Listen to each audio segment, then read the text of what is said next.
Assalamualaikum warahmatullahi wabarakatuh. Alhamdulillahirabbil alamin wa bihi nasta'inu ala umuri dunya waddin.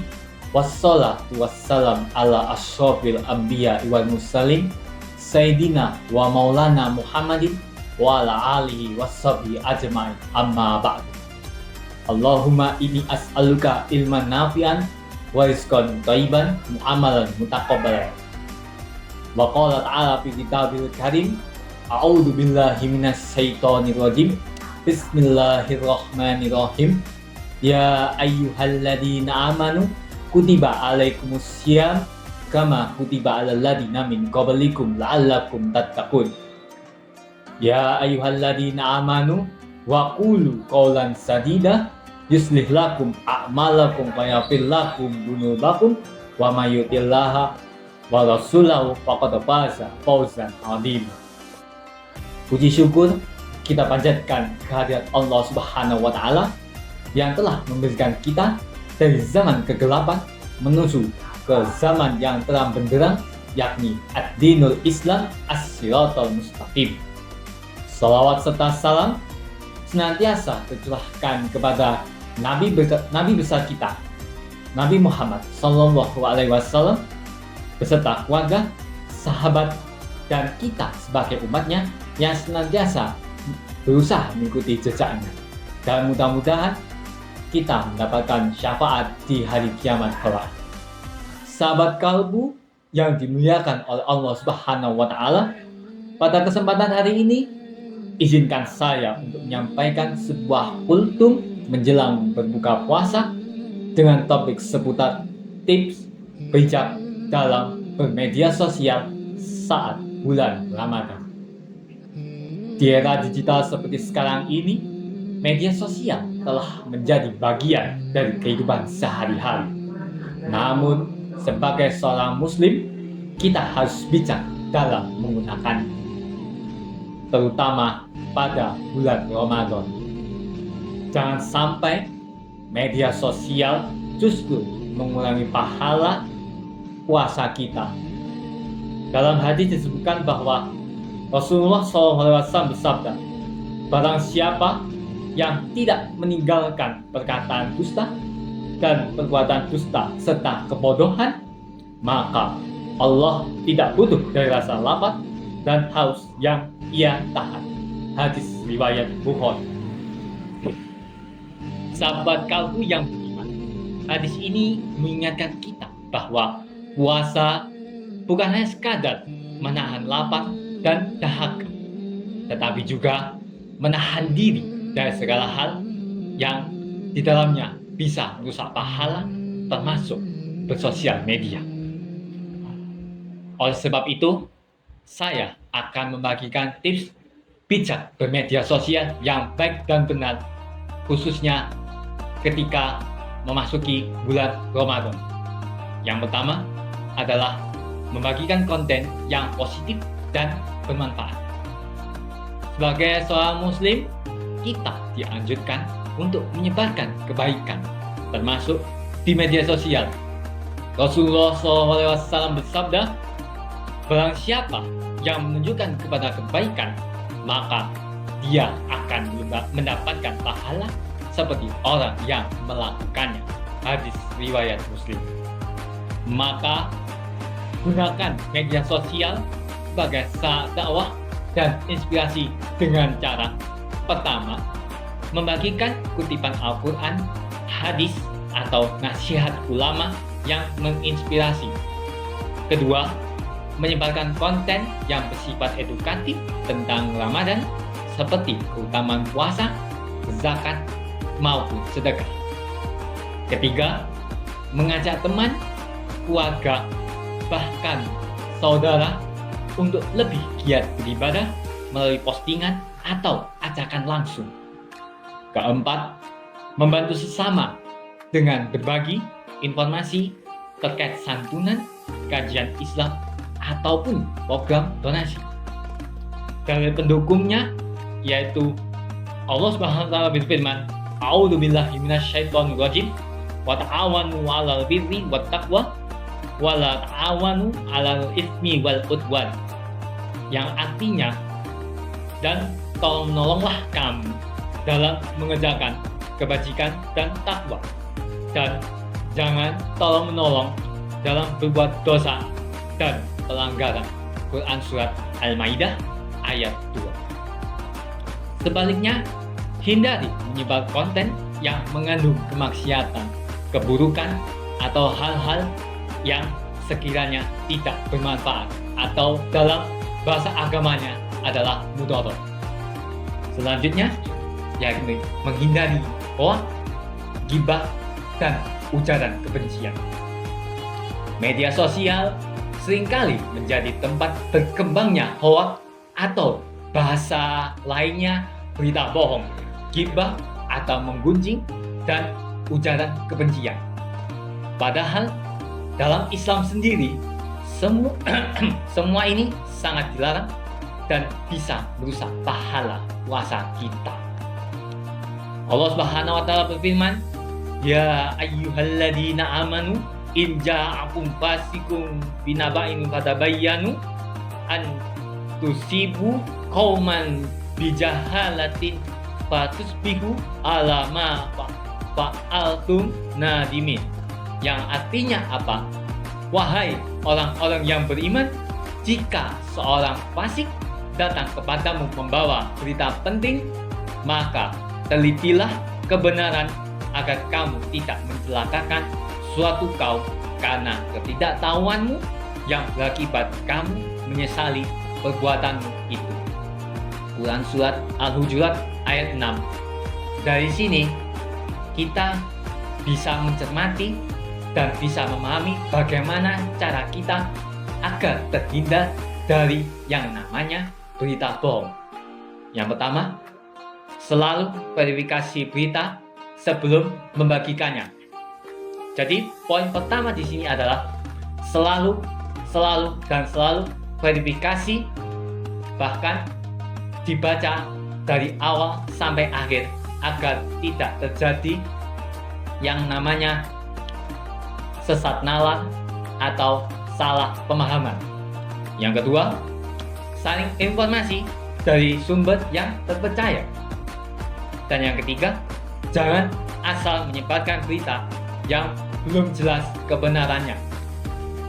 Kemudian yang ketiga, menghindari ghibah.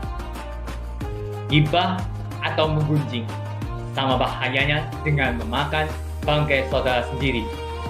Allah Subhanahu wa taala berfirman dalam Quran Surat Al-Hujurat ayat 12 yang artinya, dan janganlah mencari-cari kesalahan orang lain dan janganlah menggunjing satu sama lain. Adakah seorang di antara kamu yang suka memakan daging saudaranya yang sudah mati? Maka tentu kamu merasa jijik kepadanya. Bahkan di sini saya akan memberikan sebuah tips dan trik agar terhindar dari ghibah. Yang pertama adalah jangan ikut-ikutan berkomentar negatif tentang orang lain atau bahasa lainnya, atau orang Jawa mengatakan rasan-rasan. Yang kedua, hindari mengunggah atau membagikan konten yang berisi celaan atau aib seseorang. Yang ketiga, jika sewaktu-waktu ada pembicaraan yang mengarah atau berbasisnya pada ghibah, maka selayaknya tinggalkan dan abaikan omongan dari orang-orang yang ada di sekitar kita. Yang selanjutnya, menjauhi ujaran kebencian.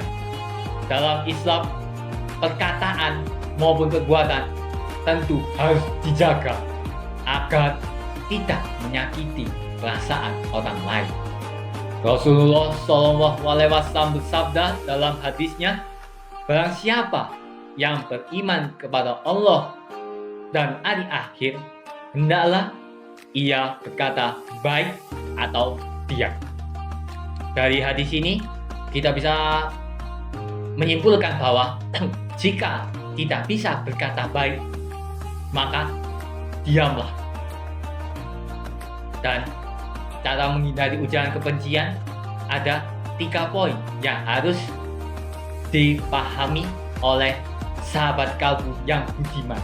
Yang pertama, hindari berkomentar kasar atau menyebarkan kebencian terhadap kelompok tertentu.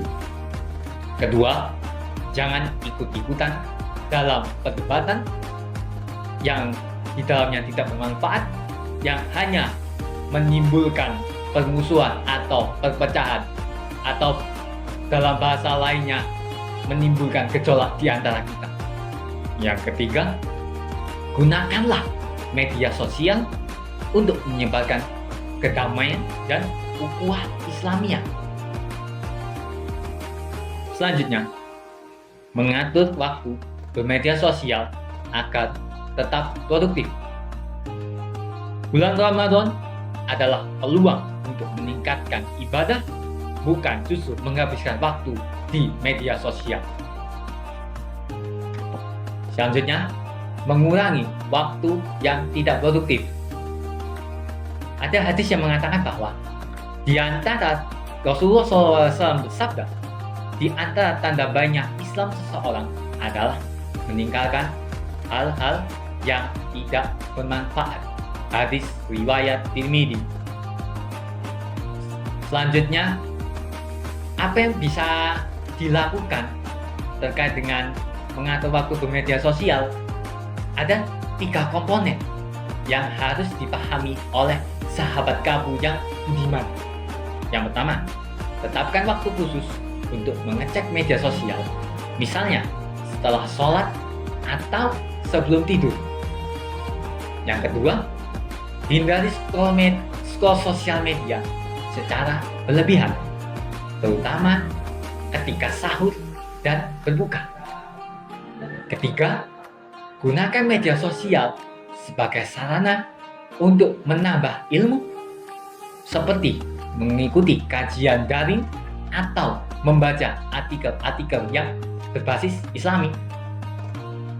Terakhir, fokus pada ibadah dan kegiatan yang bermanfaat. Sebagai muslim yang beriman, tentu saatnya kita harus menggunakan waktu-waktu Ramadan sebaik mungkin. Yang pertama, membaca Al-Quran. Manfaatkan waktu luang untuk tilawah dan murojaah. Yang kedua, bersedekah. Gunakan media sosial tersebut untuk mencari informasi tentang donasi maupun amal kebaikan. Yang ketiga, menghadiri kajian Islam.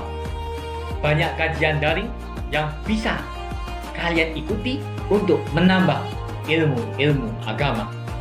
Dan yang terakhir, meningkatkan kualitas ibadah. Gunakan waktu untuk sholat sunnah, zikir, maupun berdoa. Sholat itu bukan hanya sekadar kewajiban, tetapi menambah sunnah-sunnah seperti sholat tahajud, sholat duha, sholat istikharah, sholat hajat, dan sholat sunnah yang lainnya. Dan zikir itu bisa dilakukan setiap pagi maupun petang. Kesimpulan yang dapat saya ambil dari kultum menjelang berbuka puasa tentang tips bermedia sosial saat bulan Ramadan adalah media sosial bisa menjadi ladang pahala atau justru mengulangi pahala puasa. Tergantung dari kita, bagaimana kita menggunakannya. Oleh karena itu, sobat kalbu yang budiman, mari kita sama-sama memanfaatkan media sosial dengan bijak di bulan Ramadan. Dengan cara apa? Dengan cara pertama, menyebarkan konten yang sifatnya positif dan bermanfaat. Kedua, menghindari hoaks atau berita bohong, ghibah atau ujaran kebencian. Dan yang terakhir adalah mengatur waktu penggunaan media sosial agar tetap produktif dalam melaksanakan ibadah. Semoga dalam kesempatan hari ini mudah-mudahan bisa menambah amal jariah kita, menjadi ladang pahala kita baik di dunia maupun di akhirat. Dan semoga anak-anakku solih dan solihah tetap semangat dalam menjalankan ibadah puasa di bulan Ramadan. Akhirul kalam, jazakumullah khairan katsira, fastabiqul khairat, wassalamualaikum warahmatullahi wabarakatuh.